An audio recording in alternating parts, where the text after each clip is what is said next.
Hello all of you, welcome back to our channel, and this video is all about stroke. Okay, so what do we understand about stroke and how does this occur? What is the clinical significances about it? We'll discuss about that in a short. Okay, so what is stroke? Stroke is sudden, non-convulsive and focal neurological deficit. Okay, that could be sensory, that could be cognitive, and that could be motor. And what is stroke? How much time it takes and when it lasts? So, what is the answer behind it? That is a 24 hours it lasts. Okay, and if there is a recovery within 24 hours, that is known as TIA. The term is known as transient ischemic attack. Okay, so if there could be a chances that it will last within 72 hours, which is known as RIND, that is reversible ischemic neurological deficit. Okay, now what happens in stroke and how does that it cause? This is a vascular event, you can understand about it. Okay, and if I tell you in a brief how many type it is, that can be ischemic, that can be hemorrhagic, right? So we'll discuss about this later. Let's see about the that score. There is a score ABCD2. Huh? So let's see what is this and how we can identify and why it is used. This is used for risk of TIA progression into stroke. So A meant to be age, B meant to be BP, C meant to be clinical features, D meant to be duration of TIA, and DM score. Okay, age would be greater than 60 year, we will count as score 1. BP greater than 140/90. Clinical features will be, so there will be a slurring of speech difficulty will be present over there. So first identification, aphasia also we can say this, speech difficulty. Okay, there will be unilateral body weakness. When patient will come, they will say about the weakness that I am feeling left side weakness or I'm feeling right side weakness. So this is kind of a score we can show. And in medical terms, what we say, if a patient come in hospital, what we say for the weakness part, like a person say left sided weakness, left sided hemiparesis is also a term which we use in hospitals. Okay, so I will let you know the cases related to the hospital, how we use the terms, how we can analyze the stroke patient. So this is being like that. This is a very simple lecture to understand about stroke. Now next will be duration of TIA. TIA is transient ischemic attack. Okay, now 10 to 59 minutes will be score 1, that means less than 60 minutes, and if it will be more than 60 minutes, that will be score 2. DM score 1. If there is a 7 score, so there will be a more risk of stroke with higher score. Now let's see about the pathophysiology. We will discuss about pathophysiology. There will be a decreased blood flow. Understand? Decreased blood flow, ischemia or hemorrhage. Then what does it cause? Hypoxia, correct? Then if there will be a hypoxia, what it can do? Damage to neurons, liquefactive necrosis. And then it becomes a cause of neurological deficit. Irreversible if death of neurons happen, right? Else reversible if there will be a transient ischemic attack or RIND. Okay, let's discuss about the major part, which is types of stroke. How many types of stroke we are having? How many types? Yes, 2 types. That will be ischemic and hemorrhagic, correct? Now let's discuss about ischemic. That is the most common type of stroke. We can say 75%. Then in ischemic, we are having embolic, we are having thrombotic. Okay, so embolic is 80%, thrombotic is 20%. In embolic, if I count, most common will be DVT, deep vein thrombosis, atrial fibrillation, atherosclerosis, infective endocarditis. Okay, now let's come to the thrombotic part. Thrombosis of cerebral vessels, dyslipidemia, DM, atherosclerosis, obesity, etc. These are the most common findings or symptoms over there and most common cause, right? Now let's come to the hemorrhagic stroke. Hemorrhagic stroke is 25% of stroke. That if in young, it is most common cause because of the trauma, correct? If it in adults, it can be because of the hypertension. Most common site of hypertensive bleeding is putamen. Okay. Yes. Now let me get an answer from you. What is the investigation of choice for stroke? That is NCCT. NCCT head. If a patient will come, what you will do? You will see. You will whenever you receive your patient, see, understand the factors. There are a protocol to announce code stroke. Okay, so whenever you feel that there is any symptoms you are facing, you are seeing that patient is having a slurring of speech, if a patient is having weakness, a single unilateral sided weakness, and you will monitor the BP and everything, then the first investigation of choice we will do to find out, to rule out that whether there is any infarct or any bleed, kind of a hemorrhagic stroke or ischemic stroke. We have to see about it, that what is there. Okay, so we have to see that there is any bleed or not. Okay, now after that we can rule out that if there will be a head injury or not. So for that purpose, whenever stroke code announced, we see these findings, and then first investigation of choice will be CT. Okay, before thrombolized decision, before everything, we have to go for the CT investigation. Okay, then MRI is better than NCCT, we understand, but that is the time consuming as well as that is costly. So we usually prefer to do CT only.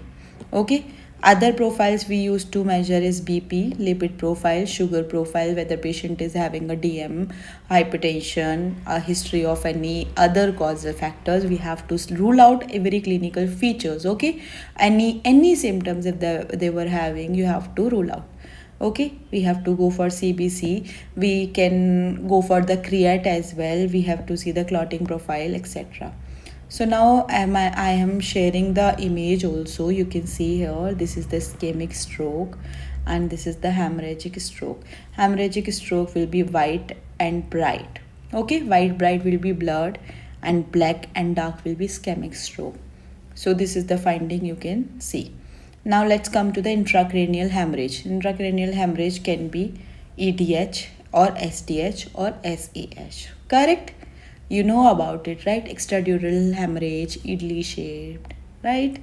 Then subdural hemorrhage, crescent shaped. You might have studied about it. So we will discuss a brief points related to that. Extradural hemorrhage we used to call as EDH, where there is a middle meningeal artery injury, right? So this is a Italy shape, this is biconvex shape like this. Okay, doesn't cross suture line, this will never cross a suture line. That is having a most common cause, which is head injury, and that will be mostly in young people. There will be a most common vessel injury. This question used to be asked in your exams as well, that is middle meningeal artery, MMA. Okay, now what is the clinical features? You have to remind that there will be a lucid interval. Patient can lose the consciousness, then patient can gain the consciousness, then again lose, then regain. So this is kind of a feature you are having for the EDH. Okay, and this is very dangerous. Patient will be coming and telling you that patient is having headache, nausea, vomiting. There will be an intracranial pressure rise. So this is the features. What is your investigation of choice is NCCT. So this is there. Now treatment will be, what is the treatment? I am telling you in a very brief manner so you can remind. I am not going to tell you a lot of things, so which things you can't even remind. So we'll discuss in a brief, short and sweet discussion which comes in your head. Okay, so treatment will be burr hole craniotomy and hematoma extraction. So here I have showed the image as well. This is EDH, this shape, correct? Now chronic SDH I will discuss. Let me tell you first SDH. Okay, let's come to the point. What is SDH? What is SDH? Subdural hematoma. That will be under dura. That will be under dura. Okay, that will be sickle shape or C shaped. Keep reminding these things with me as well, so you will be learning this ASAP. That will be crescent shaped. There will be injury to cortical or bridging veins. Where was EDH? MMA. Now, where is injury to cortical bridging veins in SDH? That is similar to EDH, but there will be no lucid intervals, guys. Understand about this. Now, what is the treatment? First is NCCT. Everything can be ruled out with CT only for these cases. Then hematoma extraction we have to do. If there will be a chronic STS, that could be in boxers as well. So you will get a case like that as well. Let's come to subarachnoid hemorrhage. Okay. So CSF will be present in subarachnoid space. SH will show blood in CSF in lumbar puncture. Whenever you do the procedure lumbar puncture, there will be a blood present in CSF. Cerebrospinal fluid, guys. Understand this. Okay. It can cause blanching or river pattern due to blood in sulci. That can be causes trauma, rupture of berry aneurysm. Rupture of berry aneurysm term you have to remind. Okay, most common site is cow. What is cow? Circle of Willis. Okay, so this is the image I have shared. I have shared the main images, so you just see this. Okay, cross check it.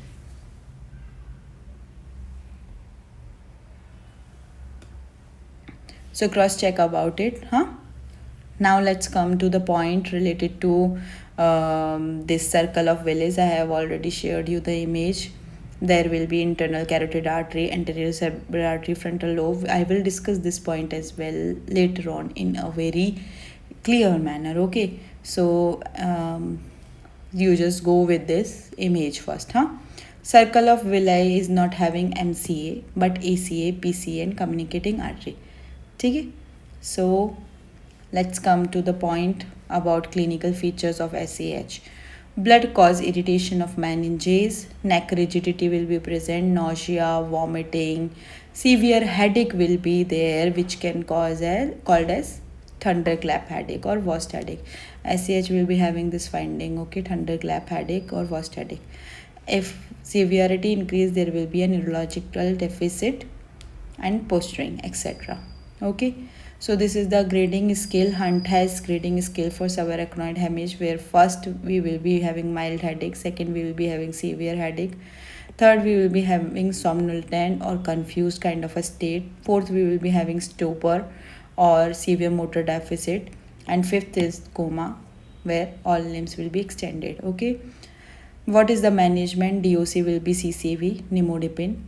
TOC will be surgical, stenting, coiling or clipping of aneurysm. Here I have shared you the image also, open repair aneurysm, stenting, coiling and clipping as well.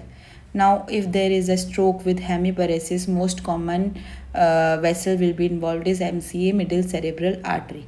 The branches supply internal capsule called as lenticular. So stroke with hemiparesis we are discussing. Most common vessel involved MCA. That will be middle cerebral artery. Okay. Then the branches supply internal capsule called as lenticulostriate artery or Charcot artery of cerebral hemorrhage. Affect PT, and then there will be hemiparesis. Now we will discuss about management of stroke. Management of stroke depends on ischemic or hemorrhagic. NCCT is must. Hemorrhagic stroke will be lower BP2 less than 140 to 90 mmHg. Hemorrhagic stroke will be having a DOC related to drug of choice related to beta blocker, levotirizol and CCB nicardipine. Now ischemic stroke we will do not lower the BP as it will worsen ischemia due to less pressure. Okay, in ischemic stroke what we do, we will not going to do the BP lower, and as it can cause the ischemia. So we will reduce the BP till 220 by 120 mmHg and CCB beta blocker will be there. Now main treatment will be thrombolysis by TPA, tissue plasminogen activator. Reduce BP less than to 185 by 110 mmHg before thrombolysis. Okay. And this should be done within, there will be a time limit, window period will be there, 3 hour up to 4.5 to 5 hour. Okay. Now else use anti-clotting and antiplatelet drugs. Example aspirin, clopidogrel, prasugrel, episiximab and LMWH. Okay. Low molecular weight heparin, enoxaparin, etc. Contraindication to thrombolysis will be age less than 18 year, any clotting or bleeding disorder. Okay, if you are having any bleeding disorder, you can't thrombolyze the patient. That's why we are ruling out this from CT. Recent surgery, MI in past 2 weeks, also hemorrhagic stroke or BP is greater than 185. That's why we have to do this reduce BP. Okay, so that's all about stroke lecture, and we will be again coming up with another lecture which will be more interesting or more fruitful for you as well. So if you're liking my video, please subscribe to my channel, please share it with your friends and family so they can also learn about these things, and let your friends also get help out with this video. Thank you.